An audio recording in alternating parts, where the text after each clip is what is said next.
Ribut-ribut kemunculan Komisi Reformasi Polri dan Tim Transformasi Polri ternyata menyimpan satu agenda penting. Di balik terbentuknya dua tim ini, ada kasakusuk soal pergantian Kapolri.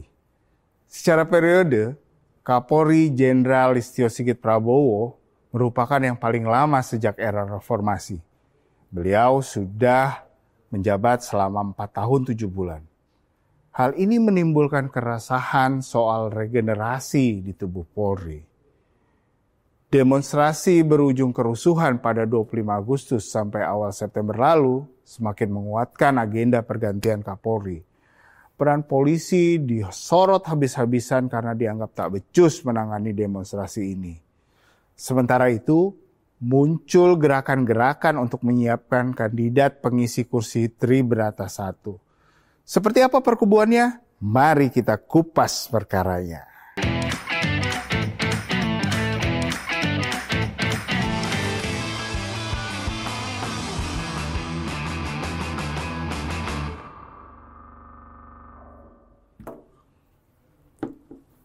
Oke, kawan-kawan. Ini pekan ini kita rada berbeda nih dengan yang pekan sebelum-sebelumnya. Kalau sebelum-sebelumnya kan kita menulis kasus ya. Kasus korupsi, kriminal. Nah, kali ini kita menurunkan soal pertarungan kursi Kepala Polisi Republik Indonesia yang jadi pekan ini itu menjadi laporan utama Tempo ya, teman-teman ya. Gitu. Jadi ini sebenarnya awalnya itu memang agak di luar radar kita ya. Gitu. Di luar Nurul. Di luar. Sebenarnya ini cerita ini dimulai ketika 25 Agustus lalu, teman-teman kalau teman-teman ingat ya, 25 Agustus ketika mulai rame itu demo itu, di situ kan terjadi pergantian kepala Badan Narkotika Nasional tuh. Komisaris Jenderal Martinus Hukom digantikan oleh Inspektur Jenderal Suyudi Aruseto, mantan Kapolda Banten. Tiba-tiba diganti. Kita nggak ngeh tuh, nggak ngeh kok tiba-tiba kok bisa diganti segala macam. Ya kita anggap mutasi biasa lah. Padahal masih panjang ya masa pensiunnya Hukom ini. Martinus Hukom itu angkatan 91 teman-teman. Akpol angkatan lulusan tahun 91 dan umurnya itu 2 tahun lagi. Iya, 2 tahun lagi pensiun. Dia sama angkatan sama Kapolri ya? 91. Oke. Gitu. Pergantian itu muncul kemudian kerusuhan ya. Kalau teman-teman ingat tanggal 28 Agustus itu kan puncaknya ketika pengemudi ojek online Afan Kurniawan di kemarin kerusuhan di Jakarta Pusat di sekitar Ben Hill dilindas oleh kendaraan taktis Brimob meninggal. Nah, itu kan semakin memperuncing lagi yang kemudian setelah ditangani kiri kanan polisi Istana Negara, Presiden Prabowo juga bikin konferensi pers segala macam pada sekitar 11 September. Gitu 11 September ya. Kalau teman-teman ingat ya, itu Presiden Prabowo itu menerima ada sekitar 16 utusan tokoh dari GNB, Gerakan Nurani Bangsa. Gerakan Nurani Bangsa. Yang di situ ternyata mencetuskan ada soal pembentukan Komisi Reformasi Polri. Kenapa ini muncul? Karena salah satu catatan dari para tokoh GNB itu mengatakan bahwa harus dievaluasi nih Polri. Nah, Prabowo langsung merespon bahwa saat itu kita siapkan Komisi Reformasi. Nah, inilah kemudian yang membuat menjadi cerita ini menjadi sangat menarik gitu. Sampai pada sekitar pertengahan September, kalau teman-teman ingat ya, kita ketemu seorang sumber yang kita dapat cerita, oh begini toh ternyata ceritanya, gitu, bahwa pergantian kepala BNN itu adalah rangkaian dari suksesi kursi Kepala Polri. Yang di tengahnya itu ternyata ada akselerasi namanya pembentukan Komisi Reformasi yang kemudian ditandingi dalam tanda kutip ya, Tim Transformasi Reformasi Polri. Gitu. Itu internal ke Polri-nya. Jadi biar nggak balik-balik nih. Gue nambahin dikit. Jadi pas setelah demo Afan meninggal itu kan memang kencang tuh ya. Bahkan ada sampai tagar tuh di media sosial ganti Kapolri gitu. Ramai banget tekanan terhadap Kapolri Listio Sigit ini kencang lah gitu kan untuk diganti. Nah, itulah juga yang membuat kemudian banyak manuver-manuver nih ya. Manuver-manuver untuk banyak spekulasi saat itu tuh. Iya, banyak spekulasi. Sempat ada katanya Prabowo udah mengeluarkan surprise, ya kan? Banyak yang tergocek. Ada banyak tergocek gitu kan. Kapan pergantian Kapolri ini sebenarnya? Nah, jadi sebenarnya kalau secara undang-undang dan itu diakui oleh banyak pihak ya, jenderal-jenderal di polisi, kemudian sumber-sumber kita di internal Polri, Prabowo itu bisa ganti Kapolri kapan aja sebenarnya. Hak prerogatif presiden gitu kan itu. Tapi ya memang belum ketahuan nih, tergantung istana, tergantung Kapolri, Presiden Prabowo aja kapan mau ganti Kapolri gitu ya. Begitu Bang. Tapi isu yang beredar sih ada yang menyebut Desember, ada yang bilang Januari, Februari. Iya. Tapi ketika pelantikan masa Prabowo nggak punya kandidat sih? Kita tuh punya informasi Bang dari seorang anggota kabinet lah ya, beberapa orang lah, anggota kabinet Merah Putih yang mengatakan bahwa sebenarnya presiden itu sejak awal dilantik 20 Oktober 2024 sebenarnya udah melirik-lirik lah. Ada 3 nama yang dilirik. Jadi ada Ahmad Dhafiri, waktu itu posisinya sebagai Wakapolri ya. Terus ada Pak Imam Sugianto. Dan yang ketiga itu ada Pak Wahyu Widada. Ya. Nah ini tiga Wahyu Widada ini Pol juga 91 ya? Iya. Okay. Nah itu tapi maju mundur akhirnya tetap dipertahankan Listio Sigit gitu ya. Sampai kapannya ya wallahu alam bisawab gitu kan. Tapi kabarnya memang itu memang bisa kapan saja. Bisa kapan saja, bisa besok, bisa minggu depan. Tapi paling lambat setidaknya akhir tahun depan ya untuk pergantian. Tapi begini, ada yang membuat ini berbeda konstelasinya. Skenario awal kan memang salah satunya kenapa Jenderal Listio Sigit itu dipertahankan menjadi Kapolri ini kan ada banyak catatan positif ya. Katakanlah waktu itu nilai plusnya dia bisa menjaga pelaksanaan pemilihan umum dan pilkada dengan damai. Katakanlah begitu ya. Begitu ya informasi kita dapatkan. Itu catatan dari pemerintah ya. Pemerintah makanya dari kita kan. Yang kedua soal ini juga menarik, polisi ini juga dianggap berhasil mensupport makan gizi gratis. Gratis. Kenapa? Karena mereka bisa membuat dapur-dapur. Dapur-dapur ini tidak mengeluarkan biaya negara. Perkara dari mana duitnya kita nggak tahu. Dari duitnya gitu. Tapi cerita ini kemudian berubah. Balik lagi ke situ ya. Pasca kerusuhan kemarin. Benar nggak? Ya, betul. Jadi Korli punya cerita tuh soal gimana sebenarnya di internal udah mulai siapin calon ya. Gimana Kor? Iya, selain ada desakan dari masyarakat yang demo itu Bang untuk pergantian Kapolri itu, memang sebenarnya di internal Polri sendiri para anggota-anggotanya itu ada semacam keinginan juga gitu untuk Kapolri ini diganti karena tadi periodenya udah terlalu lama segala macam. Ini di internal Polri maksudnya semua jenderal-jenderal ya. Jenderal bahkan di bagian lingkup bawah pun ada bahkan purnawirawan ya. Ya, purnawirawan yang tergabung di Persatuan Purnawirawan Polri, PP Polri. Itu juga sempat bahkan ada pertemuan, Bang. Pertemuan dengan pihak Kompolnas untuk membahas termasuk reformasi Polri itu. Di situ jelaskan soal ini Kapolri sudah terlalu lama segala macam, kayaknya perlu ada pergantian seperti itu gitu. Itu cerita yang di internal ya Bang. Tapi ada yang menarik juga di suatu acara itu Kapolri sempat memberikan statement soal kapan nih? Wah, persisnya beberapa hari lalu ya Bang. Jadi dia masih di September ini. Ya, dia menyampaikan bahwa dia sempat menanyakan kepada anggotanya, kalau misalkan saya mundur seperti apa gitu. Cuma ya responnya ini rame di medsos ini. Kemarin itu. Cuma respon dari bawahan-bawahannya itu bilang meminta masih tetap ingin bertahan aja gitu Pak Kapolrinya gitu. Itu sih. Nggak tahu dari kelompok yang mana nih ya. Karena polisi itu banyak kan kubu ya. Banyak kubu ya. Secara terbuka nggak mungkin kan. Misalkan lu ngomong, kalau gue ganti gimana nih gitu. Nggak mungkin gue bilang ya udah gue mundur aja. Gue diganti aja Pak. Langsung nggak naik pangkat. Nggak mungkin. Nggak, karena gini. Teman-teman mungkin sudah ketahui ya. Kita kemarin juga kita sudah diskusikan kan. Ini adalah jabatan Kapolri terlama setelah Orde Baru cuy, Iya, betul. 98 kemarin.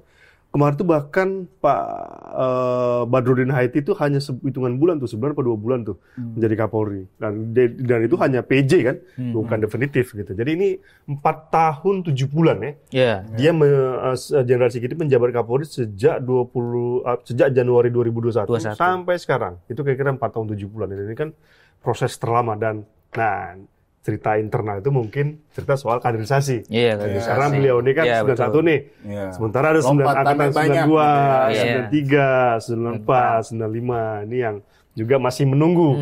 Harap-harap cemas kan. Kalau juga pasti mau pengen juga jadi Red Pel kan. Enggak sih. Enggak sih. Kalau gue selama jadi Red Pel kan. Direktur ya.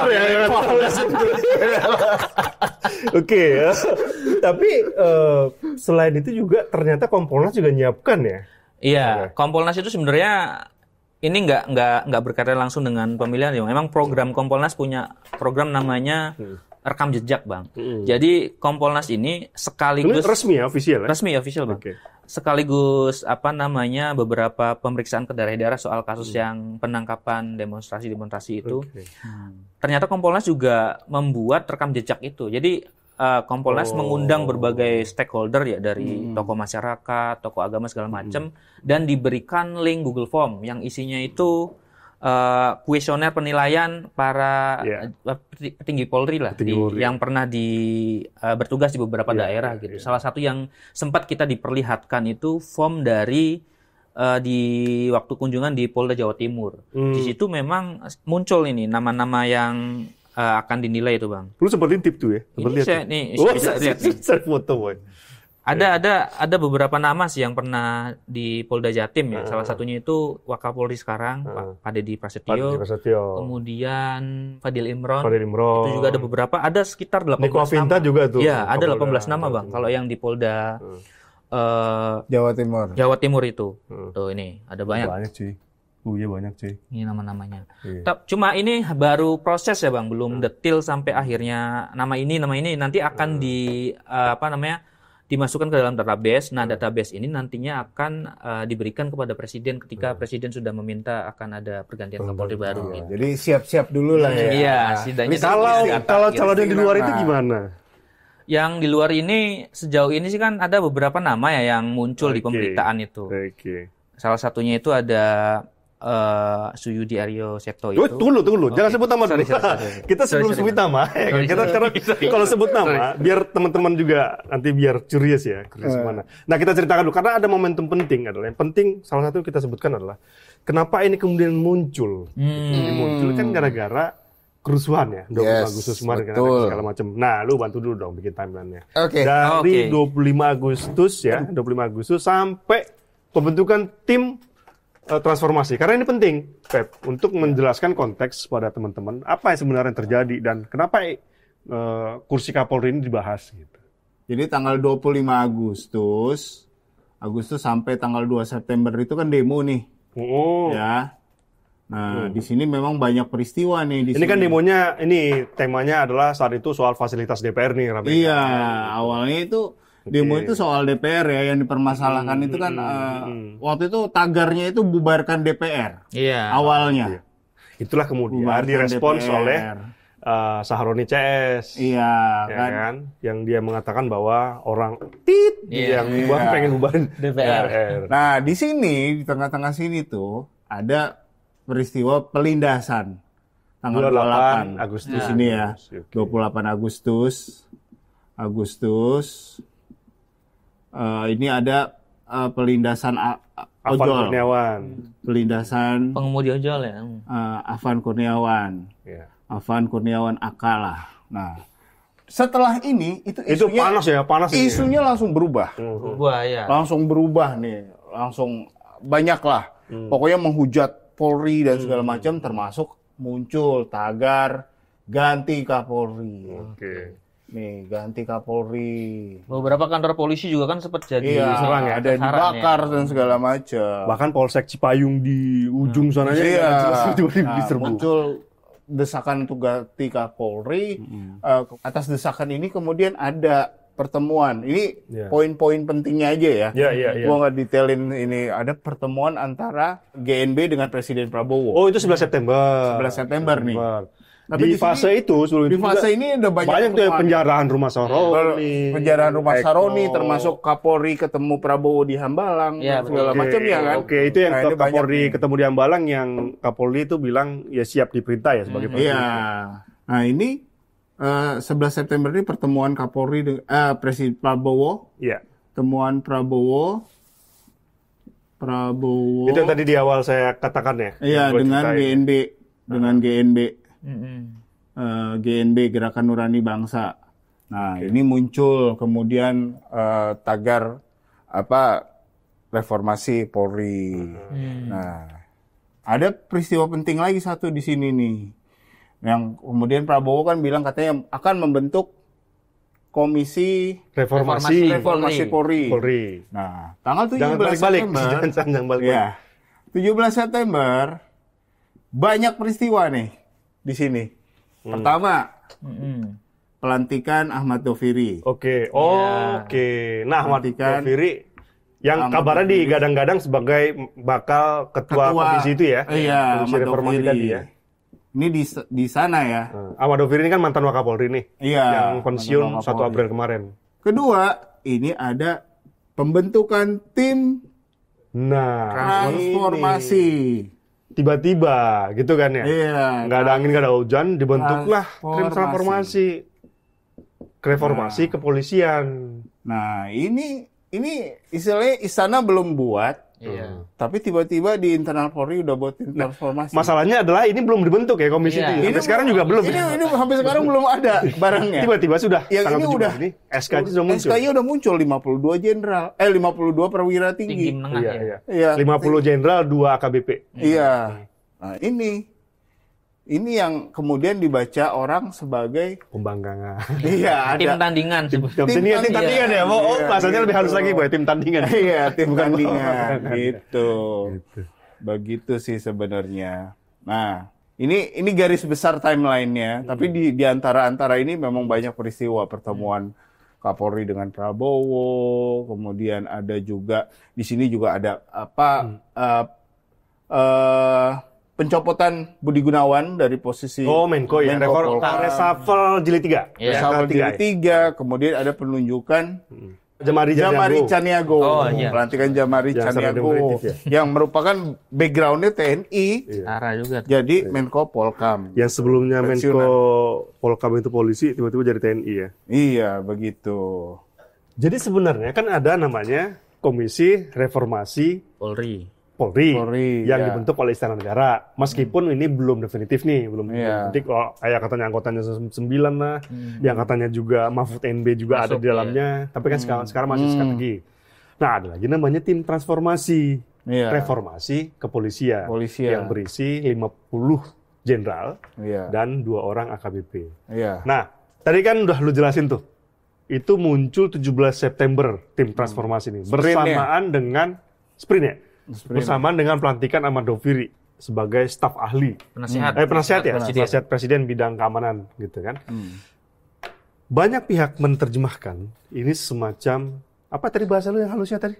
Tim tandingan ya. Iya. Ada yang juga bilang pembangkangan, ada yang bilang ini perlawanan terhadap Polri karena ujung-ujungnya kan ini berkaitan dengan pergantian Kapolri.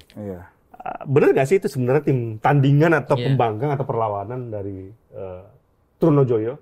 Jadi kita sebenarnya gini, gue cerita soal pembentukan tim transformasi dulu ya. Jadi kita temuin beberapa sumber di internal Polri yang cerita gini, bahwa setelah pertemuan Prabowo dengan Gerakan Nurani Bangsa itu dan munculnya pernyataan bahwa pemerintah akan membentuk tim evaluasi Polri, ada keresahan. Kayak drama banget. Ada keresahan di internal Polri dan juga tim penasehat Kapolri terhadap rencana pembentukan komisi. Kenapa mereka resah? Bukan alasan mereka sih kita nggak anti terhadap reformasi, tapi maksudnya harus dilihat dulu, harusnya akar masalahnya itu apa gitu. Oke. Ya kan? Ini kan menyangkut sama dengan soal demo. Ada dugaan keterlibatan kop sebelah nih di demo itu ijo ya, di demo itu. Jadi mereka merasa kok yang buat rusuh yang sebelah, yang direformasi yang ini gitu loh.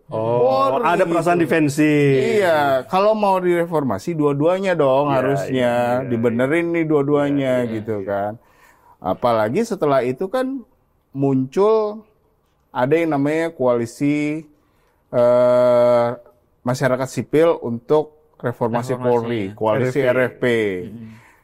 Udah lama sebenarnya.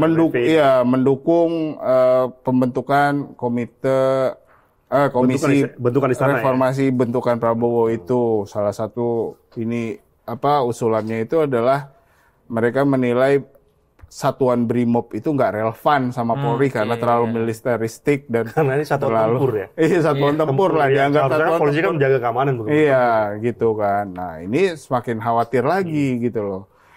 Kalau BRIMOB kuat ya?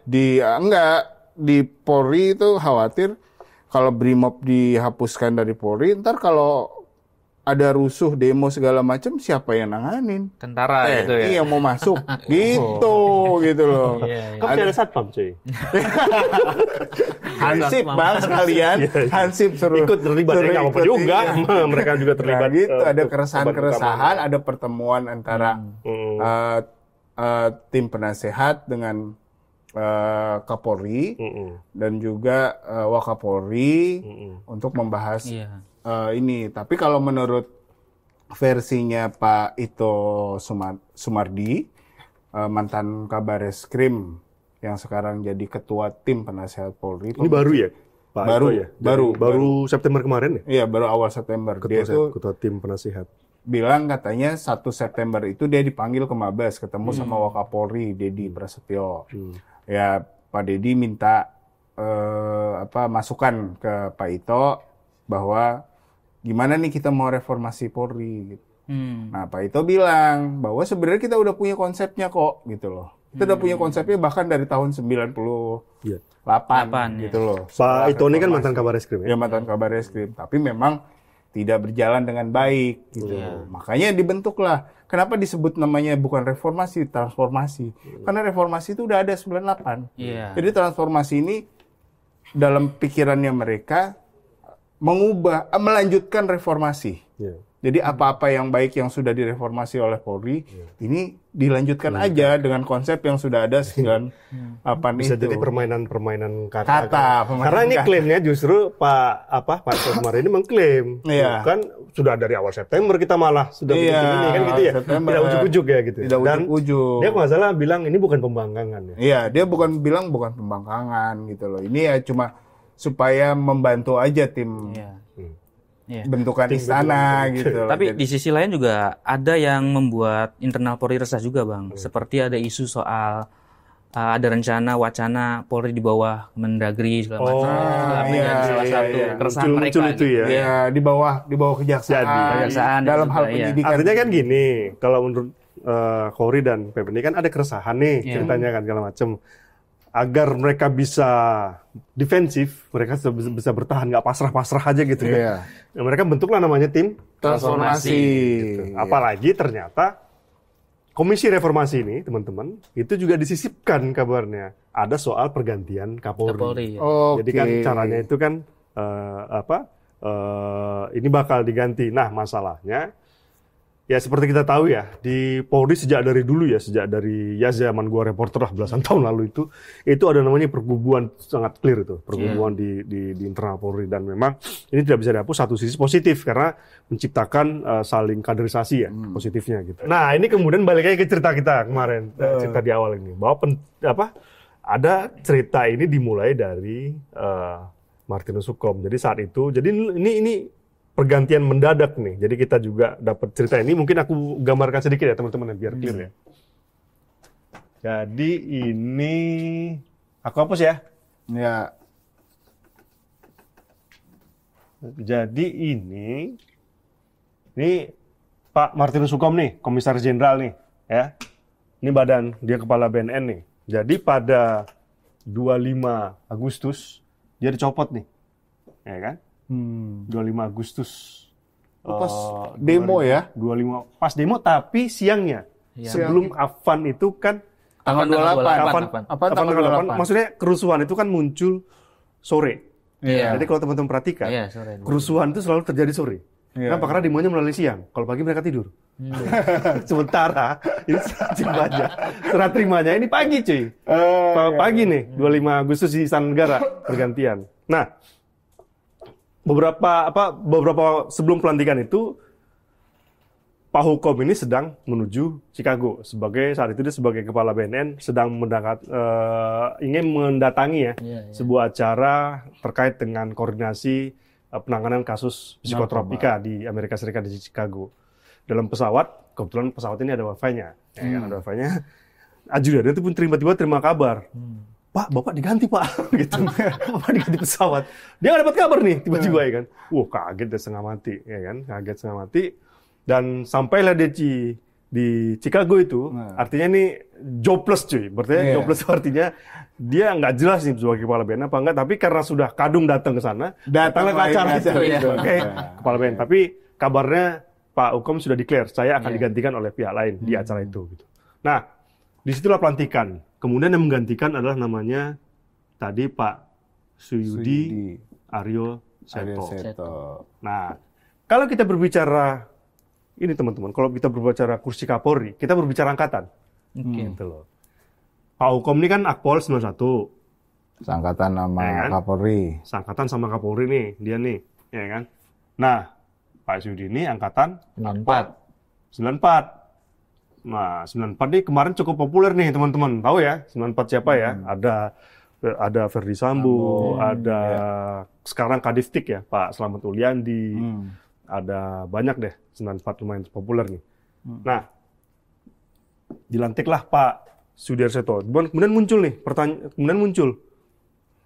dapat informasi belakangan, kenapa Pak Suyudi Arseto gitu. Nah, ternyata Pak Suyudi ini, teman-teman, sudah lama disiapkan infonya, sudah lama disiapkan.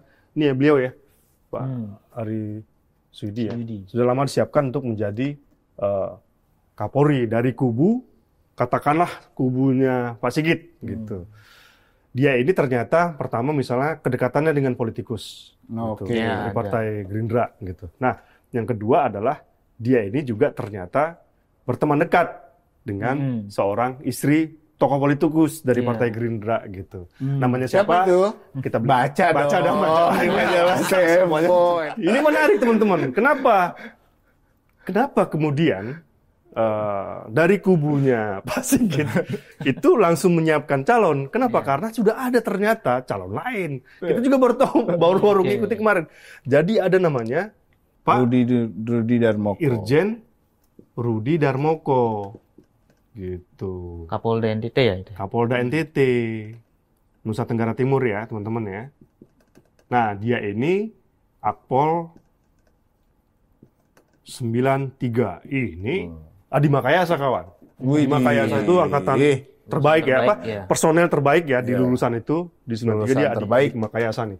Pak Irjen Rudi Darmoko ini. Nah, disinilah mulai kita dapat nih cerita silatnya nih, teman-teman. Cerita silatnya adalah ternyata ketika pelantikan Irjen Rudi Darmoko ini sebagai Kapolda NTT, itu sudah berembus cerita bahwa dia ini adalah the next Kapolri menggantikan Sigit. Kenapa? Rupanya ada riwayatnya kawan-kawan.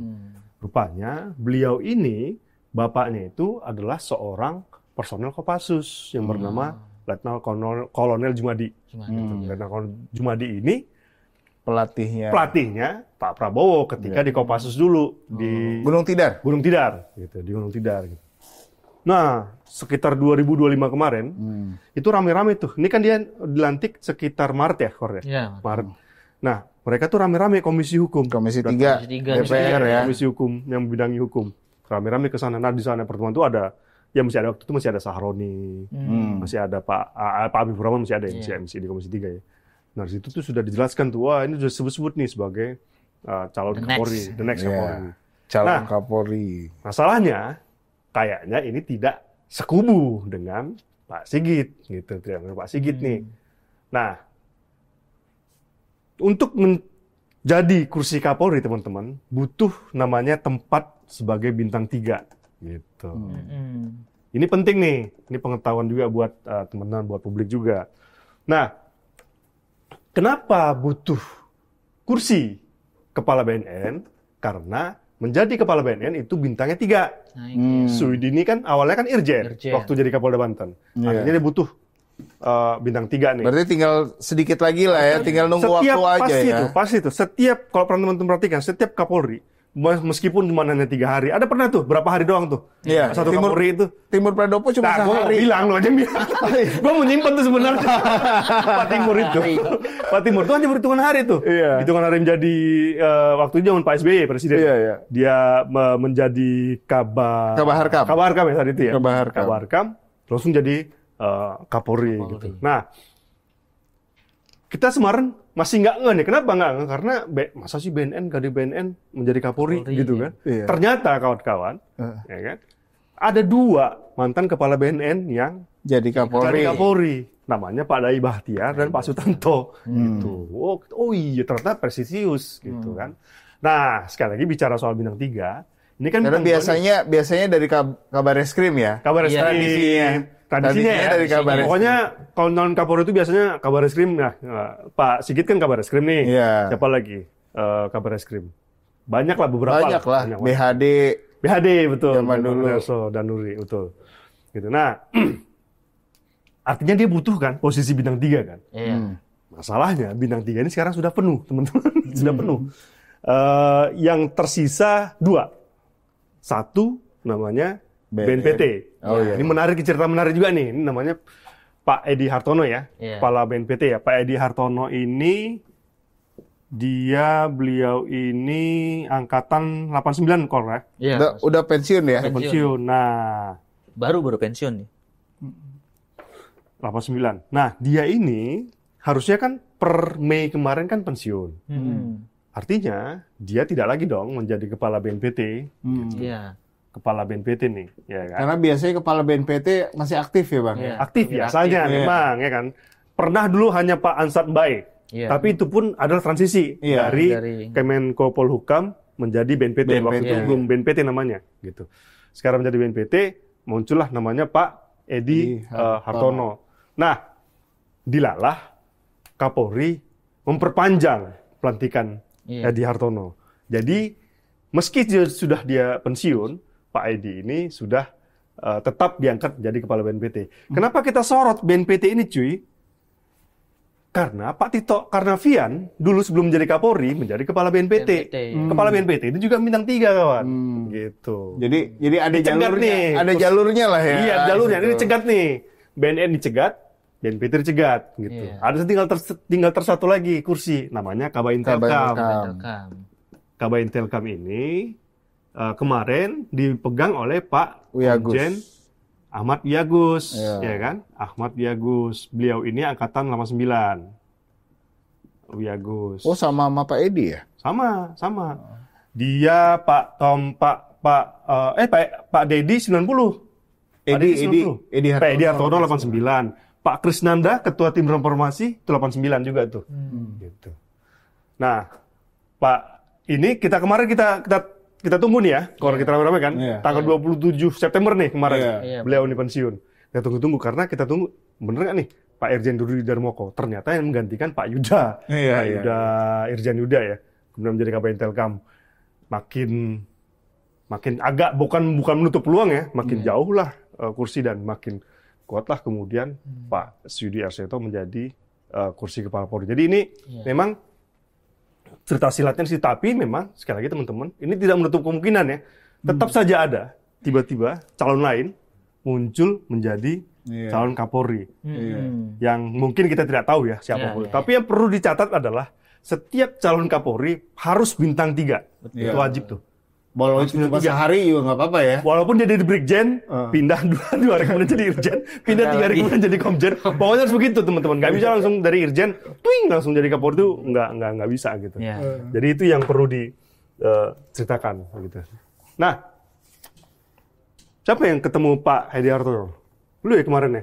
Oh enggak, dia nelpon Bang. Nelpon ya, tapi nggak mau dikutip ya. Iya, dia Pak menjelaskan Edi. sedikit lah, cuma dia nggak mau dikutip. dikutip lah pernyataannya. Kalau Pak Suyudi kemarin? Kalau Pak Suyudi, dia sempat menjelaskan beberapa program pemberantasan narkobanya sih. Tapi ketika ditanya soal banyak berita beredar yang menyatakan bahwa dia calon Kapolri segala macam, dia nggak berkomentar banyak. Intinya di BNN dia terpilih sebagai kepala BNN itu ya hanya menjalankan tugas dari atasannya gitu. Sementara kalau dari versi komponen, dulu Pak Rudi Darmoko? Nah, Rudi Darmoko itu Waktu pelantikan kemarin dia sempat ngomong ya, waktu Iya, pemerintahan di iya. Maret itu dia bilang, saya Sama. juga prajurit nih. menjalankan Iya, tugas lah. prajurit, Kan baik lah. menjalankan Iya. tugas. Dan dihubungin kemarin nggak Template mau jawabannya. template ya, cuma gitu ya. Tapi kalau dari versi Kompolnas, Kalau Kompolnas Bang, sampai sekarang kan Kompolnas belum dapat surat ya dari Iya, Presiden iya, untuk iya. Surprise itu ya? Iya, Memang harus surprise ya. penggantian. Ditambah lagi Komisi 3 juga belum ada, tapi persiapannya udah dilakukan yang rekam jejak tadi. Iya. Nah, saat ini Kompolnas itu baru di 3 wilayah, Bang. Jawa Timur, Sulawesi Selatan, sama Kalimantan Timur. Nanti rencana akan di 3 Polda lagi, Polda Banten, Sumut, dan NTT. Nah, mungkin nama-nama seperti Rudi Darmoko, kemudian Suyudi akan muncul di Banten, NTT gitu. Karena kan rekam jejak mereka kan pernah berada di polda-polda itu. Atau jangan-jangan ada kandidat lain Bisa seperti itu jadi, ya. iya. Artinya kita kan juga belum tentu juga nih Pak Suyudi sama Pak Rudi jadi calon ternyata setelah rame-rame ini ada muncul lain yang kita nggak Bisa jadi ada Betul. plot twist karena gitu lah ya. tadi sempat tuh Kori bilang kan, Iya. Komjen juga masih panjang juga ya. Iya, Nah, iya, satu lagi ada Pak Fadil Imran, Fadil Imran. Iya. ada siapa lagi Niko Avinta. Niko Avinta iya. ini 93 ya. Iya, Mas, 93 ya. iya. Niko Avinta 91 sih gitu. Mesti ada yang lain juga gitu. Begitu teman-teman. Kenapa ini penting? Kenapa kita penting bahas ini teman-teman? Karena bagaimanapun ini adalah polisi. Setiap warga negara, warga Indonesia itu kan sangat butuh polisi ya. Iya. Karena mereka lah yang bisa menjaga keamanan kita. Kalau lu kecopetan gitu, Iya. ya kan lu di mana ngelapor? Masa ngelapor ke ini, ke partai, ke parpol, ya urusan sama parpol, ya kan? Gitu. Dan kita sebenarnya dari Tempo itu nggak masalahin ya, sebenarnya ya. Siapapun mau jadi Kapolri, mau Pak A, mau Pak B, mau Pak C, mau Pak D, itu nggak ada masalah. Nggak ada Asal masalah. track recordnya jelas. Track recordnya jelas. Karena apa? Karena memang seperti yang sudah di awal. Kenapa Komisi Reformasi dan tim transformasi ini dibentuk? Karena banyak hal yang mesti dibenahi dari Betul. polisi Iya, kan. iya. Ya dari koalisi reformasi kepolisian aja ada 9 tuh paling nggak yang Iya. bisa harus direformasi. Jadi jangan sampailah gitu polisi ini malah menjadi momok bagi Iya, masyarakat. Itu kan ramai ya. Kita cukup menyesalkan juga kenapa itu terjadi ya. Harusnya kan masih banyak yang harus diperbaiki dari kepolisian kita gitu. Bukan malah polisi ini digunakan untuk memukulin kita. Iya. Ya, kita sebagai wartawan kalau kita diancam orang segala macam, kepada siapa kita ngadu cuy? Sama Pemret. Ya udah pasti bilang oke. Hati-hati ya. Oke cuy ya. Ini mungkin kita sambil menunggu lagi kapan sebenarnya pemilihan Kapolri ini. Iya. Kita mungkin akan kupas lagi kasus yang lain. Terima kasih ya teman-teman. Sip. Mantap.